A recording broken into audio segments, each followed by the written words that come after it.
فقد افترى إثما عظيما. Bismillahirrahmanirrahim. Assalamualaikum warahmatullahi wabarakatuh. Alhamdulillah, salatu wassalamu ala rasulillah. Asyhadu an la ilaha illallah wahdahu la syarikalah, wa asyhadu anna muhammadan abduhu wa rasuluhu, amma ba'd. Akhwati fillah rahimani wa rahmakumullah. Marilah kita mulai kajian ini dengan mengucap alhamdulillah, bersyukur kepada Allah Subhanahu wa taala atas segala karunia-Nya. Kemudian kita juga ucapkan salawat dan salam kepada Nabi kita yang mulia, Nabi Muhammad sallallahu alaihi wasallam. Pada kesempatan hari ini kita akan melanjutkan kajian pembacaan kitab Umdatul Ahkam beserta syarahnya dari kitab Taysirul Alam karya Syekh Abdullah bin Abdurrahman Al-Bassam rahimahullahu ta'ala. Dan kita sudah sampai pada hadis yang ke-92. Hadis yang ke-92 ini sebenarnya belum dibaca secara resmi, tapi sering diulang-ulang sehingga kita lewati, yaitu berkaitan tentang i'tidal dalam sujud. Di antara bentuk i'tidal saat sujud adalah tidak membentangkan kedua lengan sebagaimana yang dilakukan oleh anjing ketika merebahkan tangannya menyentuh ke lantai. Nabi SAW bersabda, i'tadilu fis sujud, i'tidallah, sempurnakanlah sujudnya, wala yabsutu ahadukum zira'aihi in bisatal kalb, jangan sampai salah seorang dari kalian merebahkan kedua lengannya seperti anjing. Ini hadis yang sahih diriwayatkan Imam Bukhari dan juga Muslim, yang disimpulkan oleh para ulama bahwa hukumnya dilarang. Larangan ini minimalnya makruh, namun banyak juga para ulama yang mengatakan sampai batasan haram. Artinya kalau orang sujudnya seperti sujudnya anjing dengan menyentuhkan sikunya ke lantai, sah tidak sholatnya? Kalau ada orang sujudnya seperti tangannya anjing, sholatnya sah atau tidak? Sah atau tidak jemaah? Sholatnya sah, tapi berdosa. Kalau pendapat yang benar hukumnya haram, maka sholatnya tetap sah karena tidak melakukan hal-hal yang membatalkan sholat. Artinya sujudnya selama masih sempurna dengan menyentuhkan kedua telapak tangan, dahi dan juga hidung, kedua lutut, kedua kaki, maka sujudnya sah. Tapi kalau dia meletakkan sikunya ke lantai, ya, dia melakukan satu pelanggaran yang bisa makruh atau bisa menjadi haram, sehingga dia sholatnya sah sekaligus membawa dosa pelanggaran tadi. Taib. Kita masuk pada bab yang baru, yaitu bab wujub at-tuma'ninah fir ruku'i was sujud. Wajibnya tuma'ninah dalam rukuk dan juga sujud. Hadis yang akan kita baca berkaitan tentang kisah seorang laki-laki yang buruk sholatnya, yang kemudian hadis ini dijadikan pegangan para ulama untuk membedakan mana saja gerakan dalam sholat yang wajib dan mana saja gerakan yang tidak wajib. Kadang-kadang kita bingung atau bertanya-tanya, ini dari mana para ulama bilang ini rukun, ini wajib, ini sunnah. Rukun ada sekian, wajibnya ada sekian, sunnahnya ada sekian. Dari mana? Nah, ini kurang lebihnya salah satu hadis yang menjadi tolok ukur adalah hadis ini. Ya, apa-apa yang Nabi sebutkan dalam tata cara sholat di hadis ini dijadikan patokan oleh para ulama. Inilah gerakan-gerakan atau ucapan-ucapan yang wajib dikerjakan di dalam sholat. Dengan kata lain, kalau tidak diucapkan atau tidak disampaikan oleh Nabi di dalam hadis ini, berarti tidak wajib. Bisa dikatakan seperti itu. Ini pemahaman sederhananya. An Abi Hurairah radhiyallahu anhu anna Rasulullah sallallahu alaihi wasallam dakhala al-masjid. Dari sahabat Abu Hurairah radhiyallahu taala anhu, Rasulullah sallallahu alaihi wasallam suatu hari masuk masjid. Fadakhala rajulun fa shalla. Masuklah salah seorang laki-laki kemudian salat. Thumma jaa fa sallama 'ala an-nabi sallallahu alaihi wasallam. Setelah selesai salat, datang menghadap kepada Nabi sallallahu alaihi wasallam lalu mengucapkan salam. Assalamualaikum. Faqal, Nabi sallallahu alaihi wasallam setelah menjawab salam tentunya, dalam riwayat yang lain Nabi katakan alaik atau wa alaik atau wa alaikas salam. Lalu Nabi berkatakan irji' fa shalli fa innaka lam tusalli. Ulangi salatmu, kamu belum sholat. Padahal dia sudah sholat, tapi Nabi katakan kamu belum sholat. Kok bisa Nabi mengatakan seperti itu? Berarti sholatnya tidak sah. Sholat laki-laki ini tidak sah karena disuruh ulang. Faraja'a fa shalla kama shalla. Kemudian balik lagi sholat sebagaimana dia kerjakan sholat itu. Setelah selesai sholat, datang lagi kepada Nabi sallallahu alaihi wasallam mengucapkan salam, assalamualaikum. Dijawab sama Nabi. Nabi ulangi lagi, irji' fa shalli fa innaka lam tusalli. Balik, sholat lagi, kamu belum sholat. Sampai 3 kali, thalathan. 3 kalinya laki-laki ini nyerah.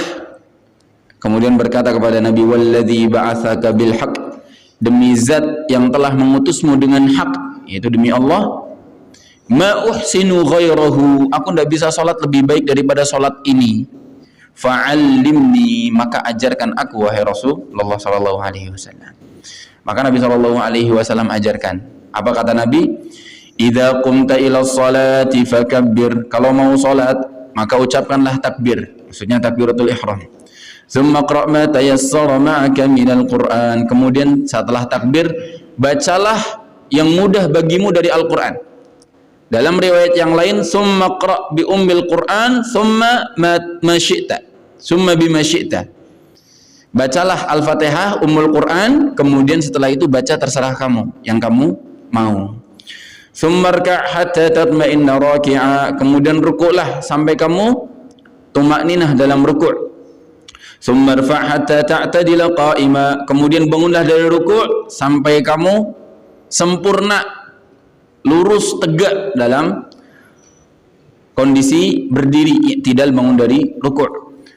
Tsumma sujud hatta tatma'inna sajida. Kemudian sujudlah sampai kamu tumakninah dalam kondisi sujud sempurna. Tsumma rfa' hatta tatma'inna jalisa. Kemudian bangunlah, duduklah sampai kamu tumakninah dalam kondisi duduk. Waf'al dzalika fi salatika kulliha. Kerjakan hal ini semuanya di dalam salatmu atau di dalam setiap salatmu.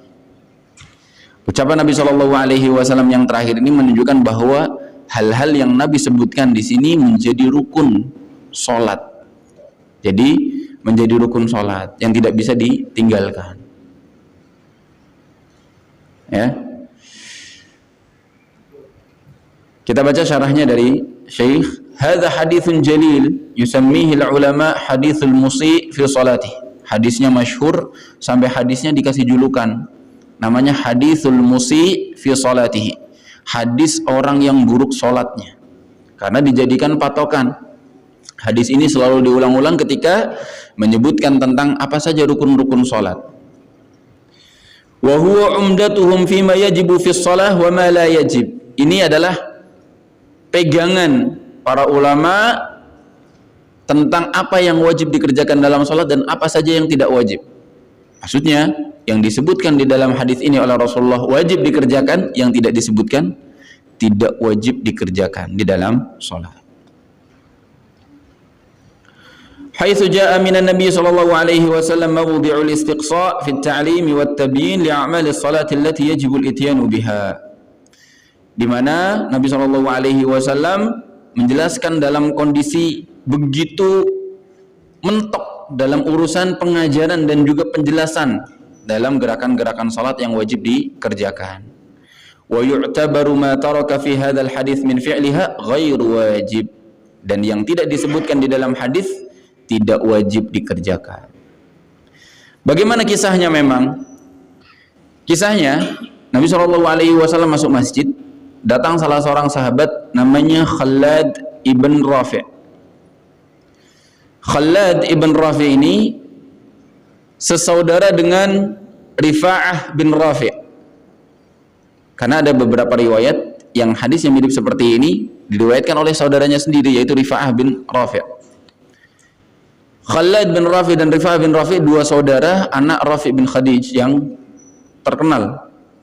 Kisahnya suatu ketika Nabi SAW pernah menunjukkan mukjizat yang Allah berikan kepada Nabi di hadapan dua bersaudara ini. Waktu itu mereka berdua hendak berangkat perang Badar, naik unta. Untanya kurus, ditunggangi dua orang, mogok untanya. Unta bisa mogok karena kurus, penyakitan dan lain sebagainya. Untanya ambruk, nggak mau jalan. Kemudian Nabi SAW lewat. Nabi SAW lihat, kemudian Nabi langsung berwudu, ambil wudu. Setelah berwudu, Nabi SAW sisakan airnya, lalu Nabi ludahi air tersebut.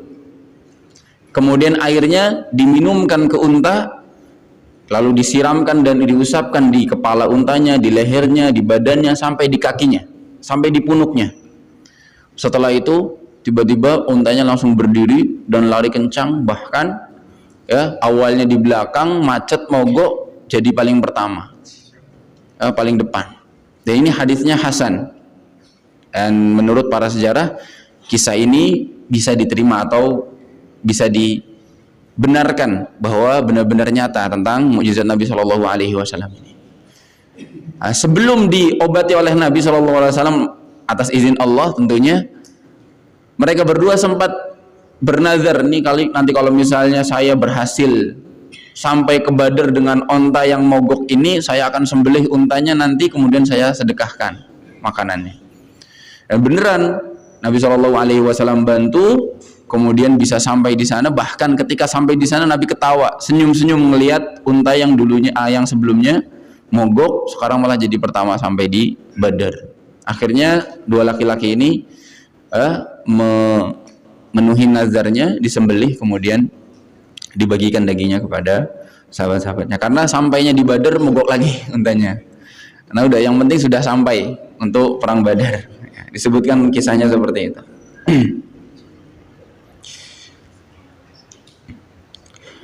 Kembali ke Khalad ibn Rafi'. Ternyata laki-laki yang buruk sholatnya ini adalah Khalad ibn Rafi'. Yang perlu diperhatikan, pertama, Nabi SAW peduli sekali dengan sahabat-sahabatnya, tidak acuh. Dan ini jelas perlu dicontoh bagi kita yang sudah memiliki walaupun sedikit ilmu tentang sholat, tentang ibadah, baca Quran, yang lainnya. Melihat ada saudara kita semuslim yang keliru dalam baca Al-Quran, keliru dalam sholatnya, diingatkan, tidak diam. Nabi SAW jelas sebaik-baik guru. Beliau mencontohkan ketika laki-laki ini, yaitu Khalad bin Rafi', datang kepada Rasulullah, ngucapin salam, Nabi jawab salamnya. Kemudian Nabi bilang, ulangi sholat kamu belum sholat. Perhatikan pula bahwasanya Nabi SAW kenapa tidak langsung ngasih tahu mana salahnya, tapi Nabi minta si laki-laki ini untuk mengulang dulu sholatnya. Disebutkan oleh para ulama, ada kemungkinan Nabi mengira atau khawatir laki-laki ini sholatnya salah karena lupa, makanya Nabi coba ulangi, barangkali dia ingat. Jadi kalau dia sudah ingat dengan tata cara sholat yang benar, Nabi tidak perlu ngajarin. Ya mungkin dia lupa. Ternyata ketika diulang lagi berulang-ulang terus, dan Nabi masih nyuruh mengulang lagi, ulangi lagi sampai 3 kali sampai laki-laki ini menyerah. Ada pendapat para ulama yang menyebutkan Nabi minta sahabat ini mengulang-ulang dulu sholatnya agar sahabat-sahabat yang lain menyaksikan betapa pentingnya perkara yang akan diajarkan oleh Nabi Shallallahu Alaihi Wasallam kepada sahabat ini. Dan perkara penting yang ingin Nabi ajarkan apa? Tumaknina, tenang dalam sholat. Tumaknina, ketenangan hati dalam sholat yang didapati dengan ketenangan gerakan-gerakan sholat. Ya. Lawan katanya orang yang tumakninah adalah orang yang terburu-buru dalam sholat. Karena dalam riwayat yang lain, fa akhaffa sholatahu, si laki-laki ini sholatnya kecepatan. Sholatnya kecepatan. Sampai akhirnya yang ketiga kali beliau mengatakan la uhsinu ghaira hadza. Nabi, saya sering sholatnya kayak gini, bisanya cuman kayak gini. Setiap kali sholat saya kayak gini. Ajari aku sholat yang benar. Nabi Shallallahu Alaihi Wasallam ajarkan.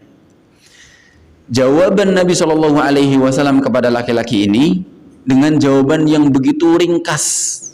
Jadi Nabi Shallallahu Alaihi Wasallam tidak sebutkan semua sunnah-sunnahnya. Kalau sholat yang lengkap, ya pertama, ya setelah takbiratul ihram baca doa apa? Iftitah. Setelah baca iftitah baca ta'awudz, bismillah, al-fatihah. Kemudian ada sunnah amin. Kemudian ada sunnah baca ayat, baca surat lain selain al-fatihah setelah al-fatihah. Kemudian ruku, ada bacaan ruku. Kemudian bangun dari ruku, ada bacaan bangun dari ruku, dan seterusnya.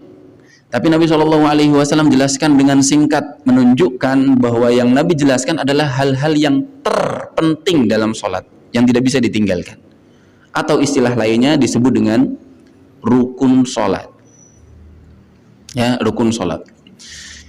Karena ada beberapa hal lain yang tidak disebutkan dalam hadis ini, tapi beberapa ulama menyebutnya wajib juga dikerjakan, tapi levelnya di bawah rukun. Jadi sebagian ulama ada yang membedakan antara rukun dengan satu level di bawah rukun, namanya wajib. Dua-duanya sama wajib, tapi yang paling prioritas, paling pertama itu adalah rukun. Bedanya, kalau disebut rukun tidak sah kalau ditinggalkan sengaja atau tidak sengaja. Tidak sengaja maksudnya lupa.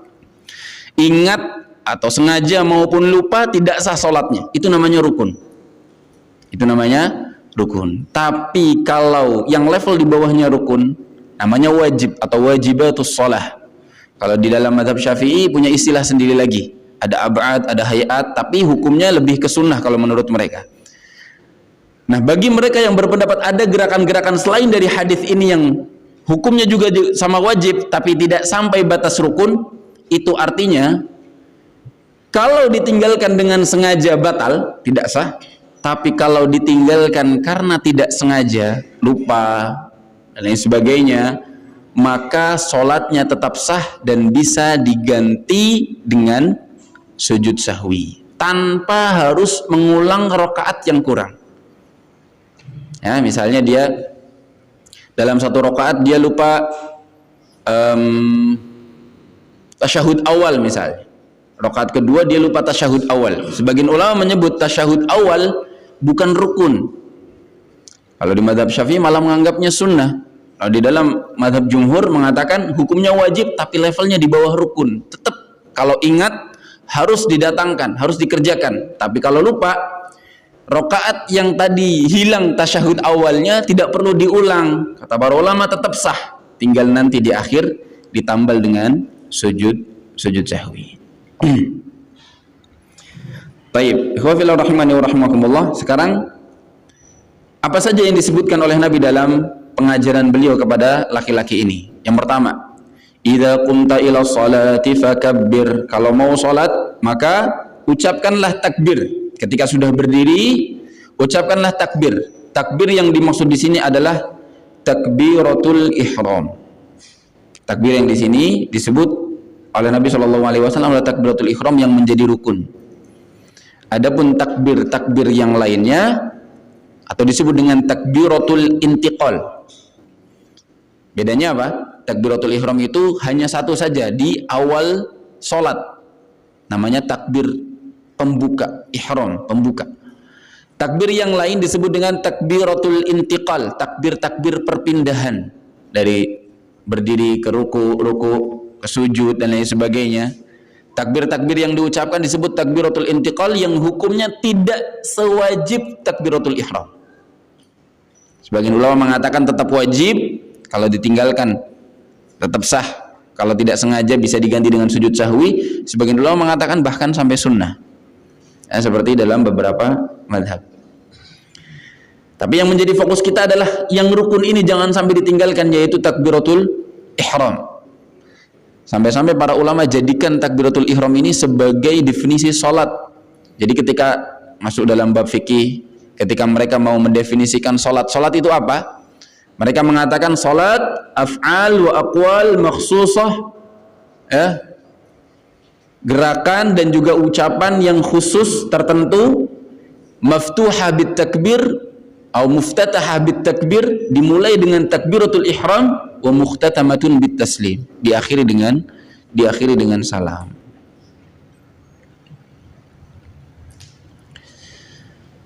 Taib, setelah berat takbiratul ihram, Nabi SAW bersabda, "Summa qra' ma tayassara minal Qur'an."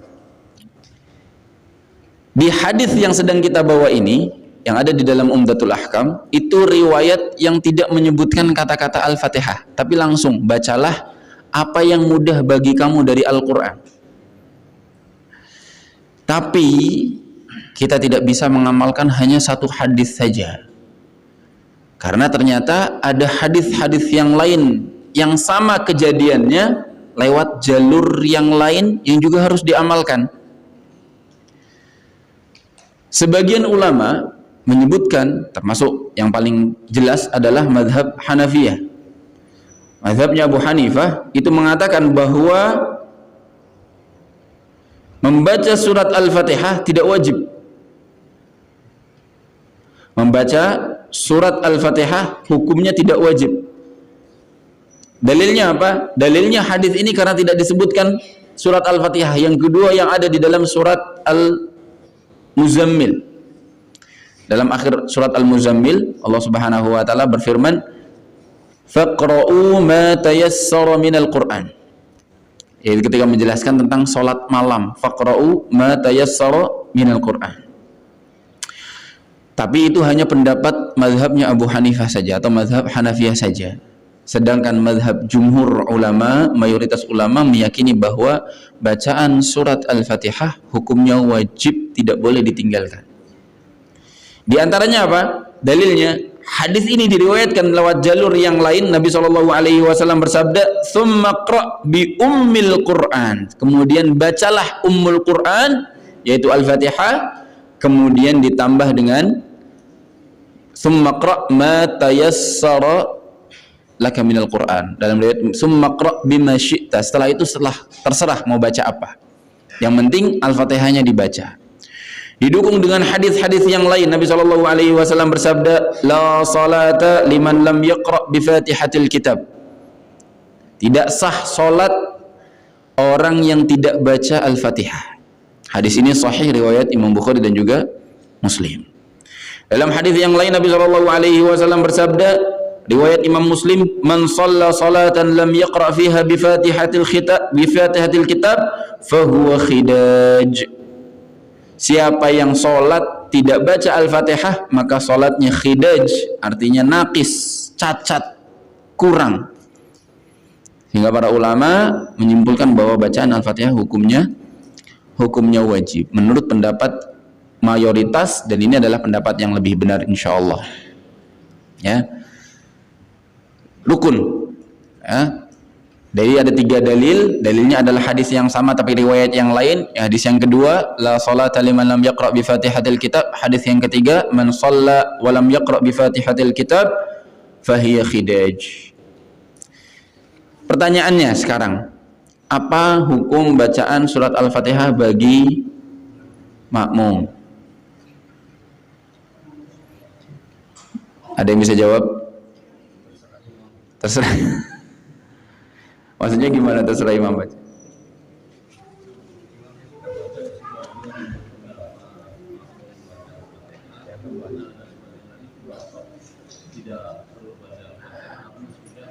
Diwakili imam. Masya Allah. Betul. Dalilnya apa?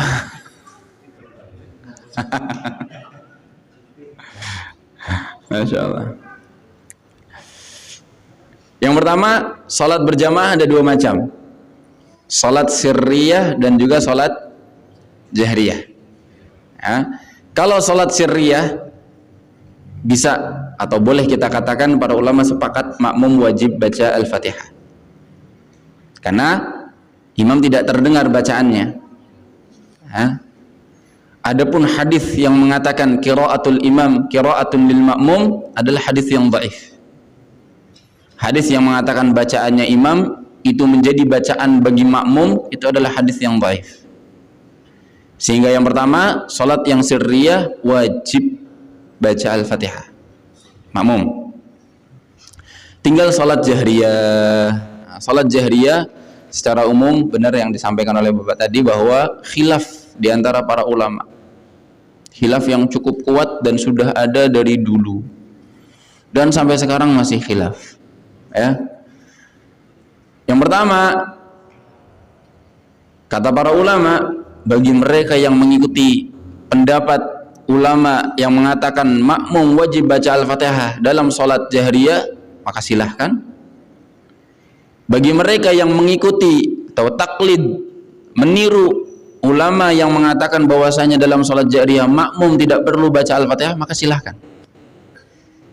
Semuanya ada pendapatnya dan juga dalilnya masing-masing, tidak perlu saling menyalahkan apalagi sampai menimbulkan permusuhan. Itu yang pertama, yang paling penting. Yang kedua, bukan berarti kalau ada khilaf kemudian kita tidak cari tahu. Ya. Ada khilaf, kita dulu mungkin dari kecil, dari SMP, SMA sudah akrab dengan satu pendapat, jangan berhenti di situ. Cari tahu apa dalil pendapat yang berseberangan dengan kita agar kita bisa mentoleransi, memaklumi saudara-saudara kita yang berbeda pendapat dengan kita. Yang kedua, siapa tahu kita pendapatnya ternyata setelah baca pendapat yang berseberangan, lebih kuatan pendapat yang di seberang kita ternyata, sehingga kita bisa merubah pendapat kita dan itu enggak masalah. Seseorang ketika baca, belajar, memperluas khazanah ilmunya, kemudian melihat pendapat yang lain lebih kuat secara dalil dan lain sebagainya, dia boleh dirubah pendapatnya dan tidak masalah. Nggak harus ya ketika sudah milih satu pendapat nggak boleh pindah-pindah, nggak boleh ganti-ganti, apalagi kalau sudah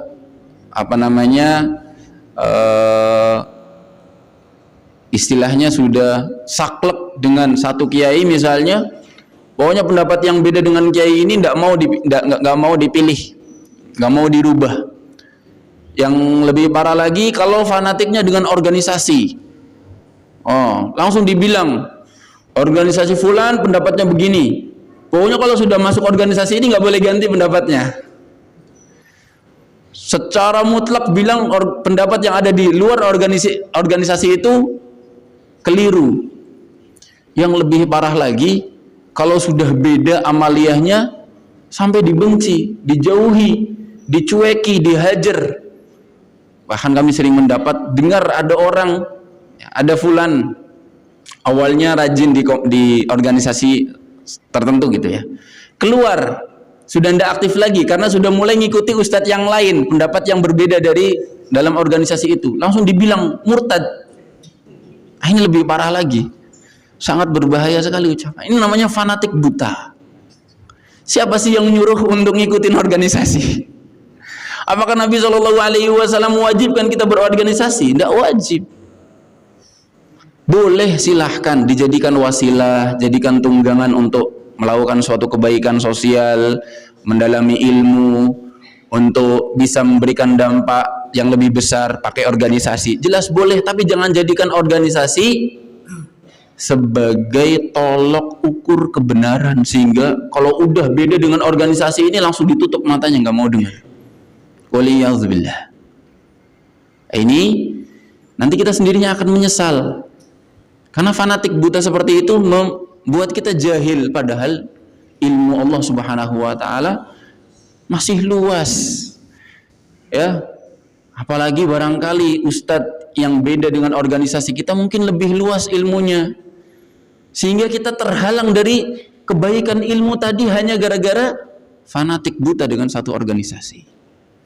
Jadi boleh, insya Allah tidak masalah berorganisasi selama niatnya baik, tujuannya baik, hasilnya baik. Tapi ketika organisasi dijadikan tempat seakan-akan jadi agama, tidak boleh pilih pendapat di organisasi lain. Maka kami katakan beristighfar, bertobat pada Allah Subhanahu wa taala. Organisasi bukan agama. Ya, apalagi sampai mengatakan yang beda dengan organisasi langsung dibilang murtad dan lain sebagainya. Naudzubillah. Ya. Masih sama-sama muslim, sholatnya masih sama, kiblatnya masih sama, rokaatnya masih sama, Tuhannya masih sama, nabinya masih sama, malaikatnya masih sama. Jadi kalau beda-beda masalah pendapat-pendapat yang kaitannya dengan cabang-cabang ilmu fikih, insya Allah ya lebih luas, lebih toleransi, lebih dimaklumi. Kecuali kalau perbedaannya sudah kaitannya dengan akidah, keyakinan terhadap Allah Subhanahu wa taala, terhadap sifat-sifat Allah, keyakinan terhadap Nabi sallallahu alaihi wasallam, terhadap malaikat, terhadap hari kiamat. Ini nggak boleh beda. Kalau misalnya dalam perkara-perkara detail tentang praktek ibadah atau muamalah fikih secara umum, maka para ulama memperbolehkan perbedaan pendapat selama tujuan utamanya mengikuti sunnah Rasulullah sallallahu alaihi wasallam. Apa buktinya boleh berbeda pendapat? Apa buktinya tidak masalah khilaf antara kaum muslimin tentang pendapat? Yang penting jangan sampai bermusuhan. Suatu ketika Nabi Shallallahu Alaihi Wasallam pernah minta sahabatnya untuk memerangi Bani Quraidah, orang-orang munafik kalau tidak salah, atau orang-orang Yahudi. Di Bani Quraidah ini Nabi Shallallahu Alaihi Wasallam bilang ke sahabatnya, jangan sholat asar kecuali di Bani Quraidah. Kalau kalian sudah sampai di Bani Quraidah, Nabi katakan seperti itu. Ketika mereka para sahabat jalan, Nabi nggak ikut. Ketika para sahabat jalan, di tengah jalan masuk waktu asar, para sahabat mulai silang pendapat. Nih gimana ini? Kita belum sampai Bani Quraidah tapi sudah asar. Ditunda sampai akhirnya deket-deket mau masuk waktu maghrib, mau habis waktu sholat asar. Para sahabat beda amaliyah. Setengah bilang bahwa sholat asar harus di waktunya. Itu juga perintah Rasulullah. Yang menjelaskan tentang waktu-waktu sholat termasuk sholat asar juga Rasulullah. Yang menyampaikan ayat inna salata kanat 'alal mu'minina kitaban mawquta, itu pun Rasulullah sallallahu alaihi wasallam. Dari Al-Qur'an diperintahkan salat sesuai dengan waktunya masing-masing. Maka mereka salat di tengah jalan sebelum masuk waktu maghrib, di waktunya. Yang satunya lagi, sekelompok lagi bilang enggak, Nabi bilang jangan salat asar di jalan kecuali di Bani Quraidah. Akhirnya mereka tidak sholat sampai masuk waktu maghrib, sampai kalau tidak salah masuk waktu isya, mereka baru sholat asar di waktu isya. Ketika baru sampai di Bani Quraidah, selesai hajat mereka, selesai perangnya, mereka pulang, kemudian cerita kepada Nabi Shallallahu Alaihi Wasallam. Nabi tidak menyalahkan satu di antara keduanya, hanya saja Nabi merekomendasikan satu pendapat yang benar. Nabi SAW bilang kalian yang benar dapat pahala 2. Karena ijtihadnya benar. Kalian yang keliru atau tidak benar sekali ya dapat pahala atas ijtihadnya, tapi tetap dibolehkan, tidak disuruh ngulang sholatnya, tetap sah. Ini menunjukkan bahwasanya Nabi Shallallahu Alaihi Wasallam tidak mempermasalahkan khilaf-khilaf dalam hal seperti ini ya, selama tujuan mereka sama-sama ingin kembali kepada tuntunan Nabi Shallallahu Alaihi Wasallam ya. Yang keliru itu ketika khilaf terjadi karena fanatik terhadap selain Rasulullah Shallallahu Alaihi Wasallam. Ya, gara-gara fanatik dengan organisasi tadi, fanatik dengan pemimpinnya, ketuanya, pejabatnya atau ustadznya, kemudian gara-gara fanatik itu dia menyelisihi dalil Rasulullah, kemudian bilang nggak apa-apa khilaf. Ini nggak boleh. Dia khilaf, beda pendapat, tapi yang dia pilih pendapat yang tidak ada dalilnya, tidak ada rujukannya, maka ini yang tidak boleh. Tapi kalau misalnya mengikuti pendapat ulama, yang ulama ini punya rujukan, punya dalil, dan sudah dari dulu dianggap lumrah oleh para ulama, kan tidak masalah. Maka tidak masalah. Ya. Terkait tentang Bani Quraidah ini, kalau tidak salah, menurut para ulama, pendapat yang benar adalah sahabat yang memilih sholat asar di jalan. Ya, tidak sholat asar di Bani Quraidah. Jadi mereka memahami bahwa maksud Nabi jangan sholat asar kecuali di Bani Quraidah, maksudnya suruh cepat-cepat, kalau bisa sebelum maghrib sudah sampai di Bani Quraidah. Tapi kalau ternyata sebelum maghrib atau pas maghrib sudah habis waktu asarnya, kemudian belum sampai Bani Quraidah, ya sudah sholat tetap di waktunya, terus kemudian lanjutkan. Ini menurut para ulama, sebagian ulama pendapat yang benar, yang istihadnya dia dapat pahala 2. Tapi kembali kepada permasalahan tentang bacaan Al-Fatihah bagi makmum dalam sholat jahriyah. Pendapat yang pertama, ya, mengatakan bahwa dalam sholat jahriyah tidak wajib baca Al-Fatihah. Bahkan ada yang sampai mengatakan makruh. Karena karena ada ayat di dalam surat Al-A'raf ayat 204. Allah Subhanahu wa taala berfirman, "Wa idza quri'al Qur'an fastami'u lahu wa ansitu la'allakum turhamun." Kata Allah, apabila dibacakan Al-Qur'an, maka dengarkan dan diam agar kalian dirahmati. Imam Ahmad bin Hanbal rahimahullahu taala berkata, ajma'an nas ala anna hadhihi al-ayah fi shalah. Seluruh manusia sepakat bahwasanya ayat ini turun berkaitan tentang salat. Jadi yang dimaksud suruh dengerin bacaan Al-Qur'an itu bacaan Al-Qur'an di dalam salat. Jadi artinya kalau imam lagi baca Al-Fatihah, imam lagi baca surat setelah Al-Fatihah, kita disuruh diam-diam. Benar-benar diam full.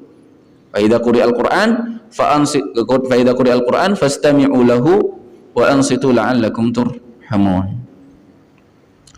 Kemudian dalil yang lain, Nabi sallallahu alaihi wasallam bersabda, ya, idza shallaitum faqimu sufufakum. Apabila kalian mau salat, luruskan shaf kalian. Tsumma liya'ummakum ahadukum. Kemudian salah seorang kalian menjadi imam, memimpin. Fa idza kabbara fakabbiru. Apabila imam bertakbir, maka ikutlah bertakbir setelahnya. Wa idza qara'a fa ansitu. Apabila lagi baca, maka dengarkan, insat, maka diam. Nah, ini hadis yang dipegang oleh mereka yang mengatakan bahwasanya dalam sholat jahriyah makmum tidak perlu, tidak wajib, bahkan tidak, sebagian mengatakan tidak dianjurkan membaca Al-Fatihah. Ya. Pendapat yang kedua yang mengatakan khusus surat Al-Fatihah ini pengecualian dari surat Al-A'raf ayat yang ke-204 tadi. Allah memang menjelaskan apabila dibacakan Al-Quran maka dengarkan dan diam. Tapi pendapat yang kedua mengatakan iya, tapi khusus Al-Fatihah punya hukum tersendiri, pengecualian dari ayat ini. Kenapa? Dalilnya, suatu ketika Nabi SAW sedang sholat, fasaqula alaih, kemudian ngerasa berat bacaannya. Selesai sholat, selesai salam, Nabi menghadap kepada sahabat-sahabatnya, kemudian bertanya, apakah kalian tadi baca ketika aku lagi baca? Maksudnya baca Al-Quran. Maka para sahabat semuanya mengatakan, iya wahai Nabi, kami baca. Kemudian Nabi SAW bersabda, la taf'alu illa bi ummil Quran. Jangan kalian lakukan kecuali khusus untuk surat Al-Fatihah. Hadis ini yang menjadi pegangan bahwa surat Al-Fatihah menjadi pengecualian menurut mereka, pendapat mereka, makmum dalam sholat jahriyah tetap wajib membaca surat Al-Fatihah. Saya sendiri ya lebih condong ke pendapat yang kedua. Ya, terutama kalau lagi ingat. Nah, kadang-kadang kalau lagi ingat ya semoga Allah Subhanahu wa taala maafkan. Ya. Jadi dibaca surat Al-Fatihahnya di belakang imam. Kalau misalnya imam ada jedanya, diamnya, maka baca di saat-saat diam. Tapi sebenarnya imam tidak dianjurkan sengaja diam untuk memberi kesempatan makmum baca Al-Fatihah. Tidak ada anjurannya. Tapi kalau misalnya imamnya memang ada diamnya, maka baca di saat-saat itu imam diam. Sehingga tidak bertentangan dengan ayat yang memerintahkan diam saat imam membaca Al-Quran. Biasanya imam diam saat kapan? Saat sebelum membaca Al-Fatihah. Kadang-kadang iftitahnya panjang, mungkin kita baca iftitah lebih cepat kemudian baca Al-Fatihah, atau saat setelah surat Al-Fatihah, setelah amin, sebelum membaca surat setelah Al-Fatihah. Biasanya sebagian imam kadang-kadang mikir dulu pengen baca surat apa ya misalnya. Nah, itu di saat diam itu boleh kita baca. Kalau tidak ada jedanya, maka silahkan baca ketika imam sedang baca surat setelah Al-Fatihah. Imam setelah baca surat Al-Fatihah, waladdallin, amin, kemudian imam mulai baca surat yang lain, kita baca Al-Fatihah secukupnya, setelah itu langsung diam.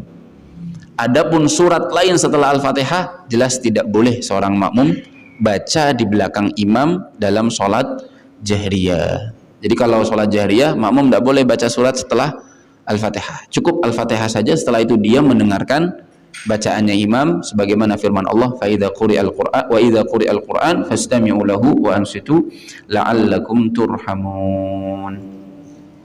Wallahu a'lam bishawab.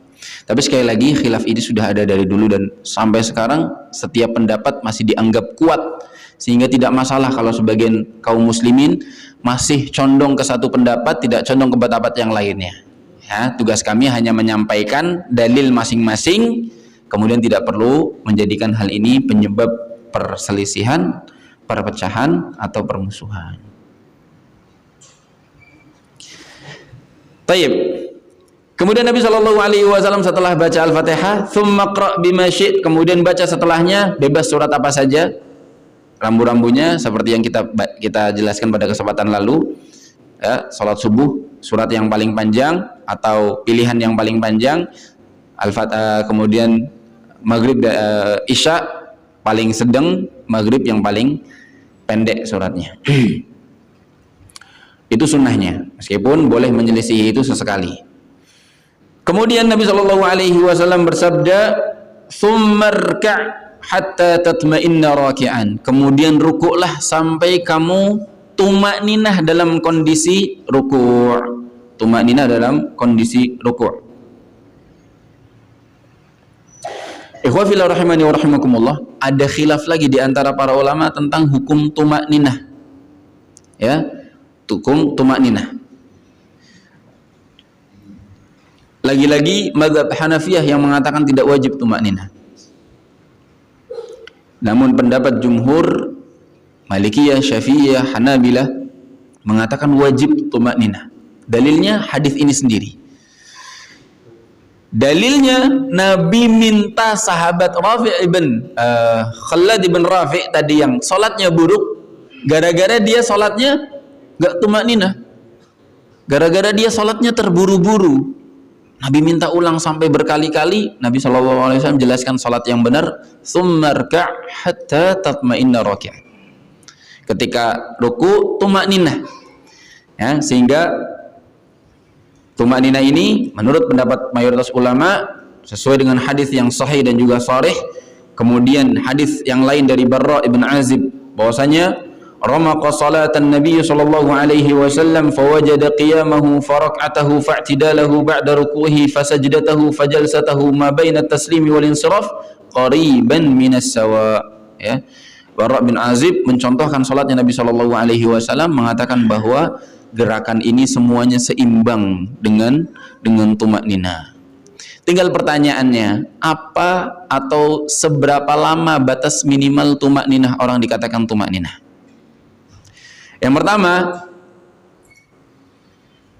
bisa dikatakan batas minimal tumakninah, pendapat yang masyhur mengatakan minimalnya seseorang sempat membaca doa di setiap gerakan 1 kali.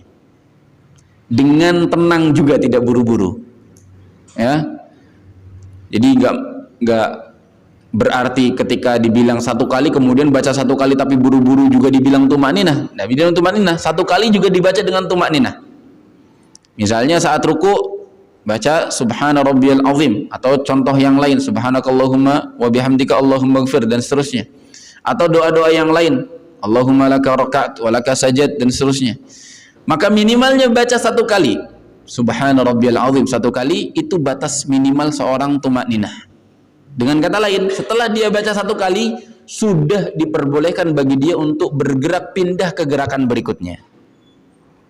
Hanya saja bagi mereka yang sholat bersama kaum muslimin sebagai imam, agar sholat makmum tidak ikut terburu-buru, hendaknya memperhatikan gerakan mereka. Kadang-kadang kalau cuman satu kali baca doa, itu nggak cukup bagi jamaah di belakang untuk mengikuti gerakan imam secara sempurna. Ya, makmum baru ruku, belum sempat doa, imamnya sudah bangun karena bacanya cuma satu kali doang. Belum ada kesempatan bagi makmum untuk baca, sehingga makmum harus ngejar, ya. Dan tidak boleh ketinggalan juga makmum, ya. Kalau ketinggalan juga keliru, harus bareng, atau bukan bareng, harus mengikuti secara langsung, tidak ada jeda beberapa gerakan, tidak juga mendahului imam. Nah, maka bagi seorang imam memperhatikan, jangan sholat terburu-buru, minimalnya memperhatikan bagaimana makmum sudah mengikuti gerakan kita atau tidak, barulah kita berpindah ke gerakan yang baru. Tujuannya apa? Agar si makmum juga merasakan tumakninah, ya.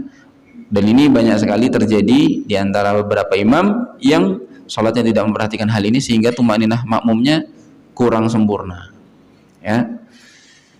Dan apalagi kalau misalnya, ya, sebagai pendapat yang paling kuat mengatakan tumakninah itu wajib, artinya kalau tidak tumakninah, sholat bagi sebagian yang tidak tumakninah akan tidak sah, bisa tidak sah, atau tidak mendapatkan pahala di sisi Allah subhanahu wa ta'ala. Setelah ruku', summa rfa' hatta tatma'inna atau hatta ta'tadilla qa'iman, kemudian bangun dari ruku', berdiri sampai sempurna. Jangan belum sempurna, biasanya orang yang terburu-buru, dia bangun belum lurus tulang punggungnya, masih bengkok seperti ini, dia udah langsung turun lagi. Makanya Nabi SAW perjelas, summa rfa', bangun, hatta ta'tadil, sampai lurus sempurna dalam kondisi berdiri, semua tulang kembali ke posisinya masing-masing, ya. Terkait gerakan apakah sedekap atau tidak sudah kita bahas pada kesempatan yang lalu, ya. Yang penting ketika bangun dari ruku', i'tidal, summa sujud hatta tatma'inna sajidan, setelah itu sujud sampai tumakninah dalam kondisi sujud, batas minimalnya yang tadi kita sebutkan. Summa rfa' minas sujud, kemudian bangun dari sujud, wajlis hatta tatma'inna jalisan, kemudian duduklah sampai kamu merasa tumakninah dalam duduk. Waf'al hadhil af'al wal aqwala fi salatika kulliha, gerakan semua ini dikerjakan di setiap solat kita, kecuali satu yang tidak diulang-ulang. Apa? Dari hadis ini Nabi SAW katakan semuanya dilakukan di setiap solat, di setiap rokaat, tapi ada satu yang tidak diulang-ulang setiap rokaat, takbiratul ihram, karena takbiratul ihram letaknya hanya di awal saja.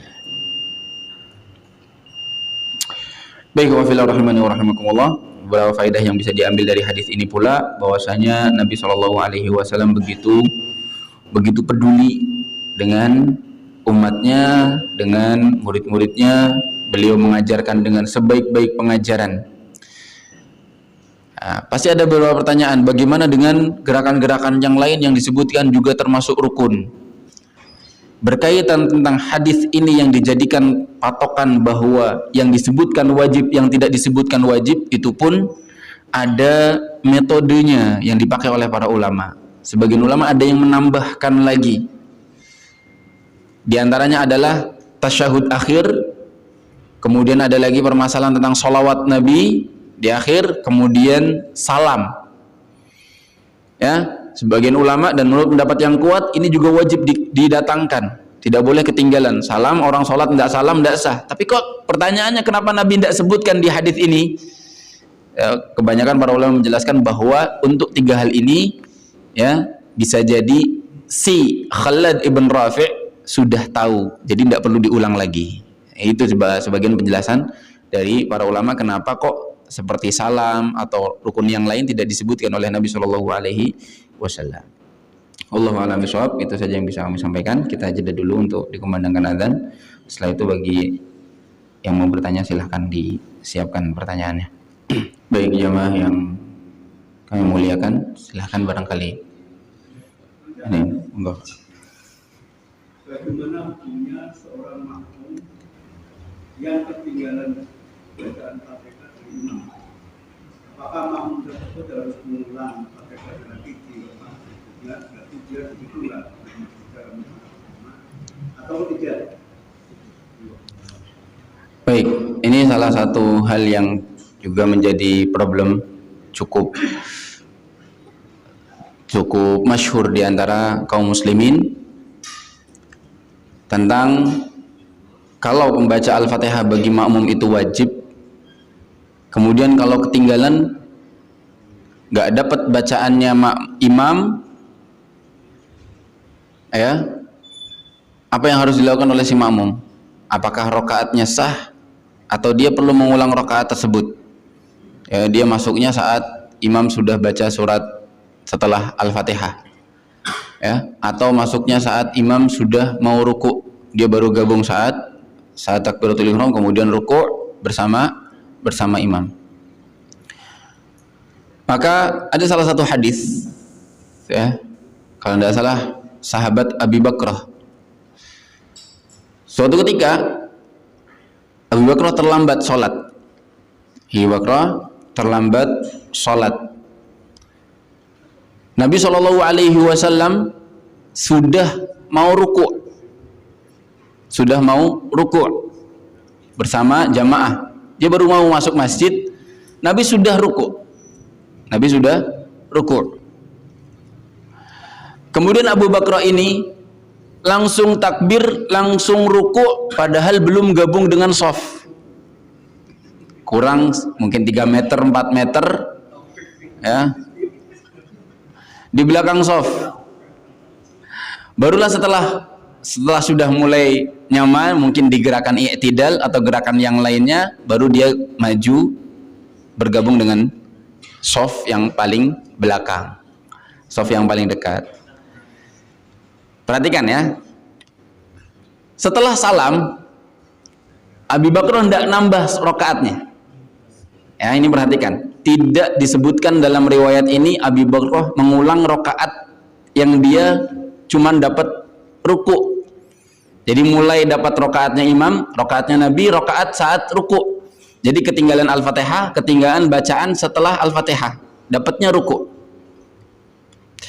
Setelah selesai sholat, Nabi tahu, ya, Nabi tahu yang dilakukan oleh Abu Bakrah. Nggak tahu tahunya lewat mana, mungkin dikasih tahu malaikat Jibril atau dikasih tahu sahabat yang lain. Mungkin Abi Bakrahnya bertanya.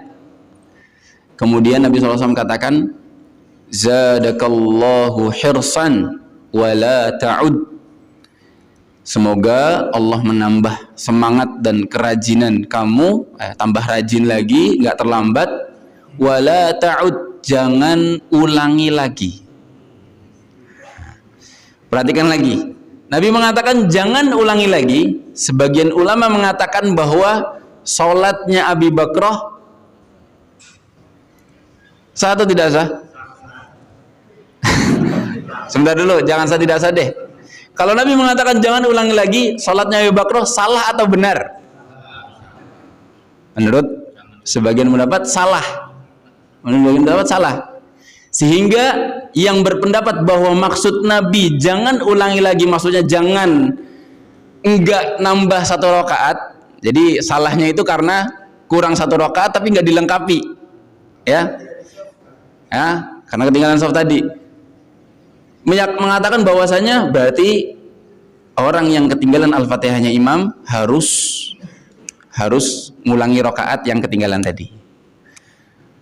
Namun pendapat yang saya pilih, ya, yang mengatakan bahwa maksud Nabi jangan ulangi, maksudnya adalah jangan ulangi mulai sholat sebelum masuk shaf. Artinya apa? Kalau ketinggalan ya sudah, tidak apa-apa, tinggal tambahi rakaatnya, jangan terburu-buru. Dalilnya apa? Banyak sekali. Nabi SAW melarang lari atau terburu-buru ketika qomat sudah dikumandangkan. Kata Nabi, ya, fama adraktum fasallu, apa yang kalian dapat kerjakan, wa ma fatakum faatimu. Kalau apa yang ketinggalan tinggal ditambah, nggak usah buru-buru. Karena buru-buru ini berdampak nanti kita tidak khusyuk, tidak tenang saat sholat, teman. Yang kedua, Nabi SAW sendiri bersabda dalam satu hadis, innama tudrakur rak'ah biidrakir ruku'. Satu rakaat itu dihitung dengan mendapatkan satu ruku'. Sehingga mereka pendapat yang kedua mengatakan bahwa si Abi Bakrah ini dapat ruku'nya imam, sehingga rakaatnya dianggap sah. Tambah lagi Nabi tidak nyuruh ngulang. Kalau seandainya maksudnya adalah rakaat tidak sah, Nabi langsung bilang ulangi, bukan jangan diulangi, tapi ulangi rakaatnya, tambahkan. Dan para ulama mengatakan takhirul bayan an waqtil hajah la yajuz. Menunda penjelasan di waktu yang lagi dibutuhkan itu tidak mungkin terjadi di hadapan Nabi SAW. Artinya Nabi tidak nyuruh ngulang, berarti memang sah sholatnya.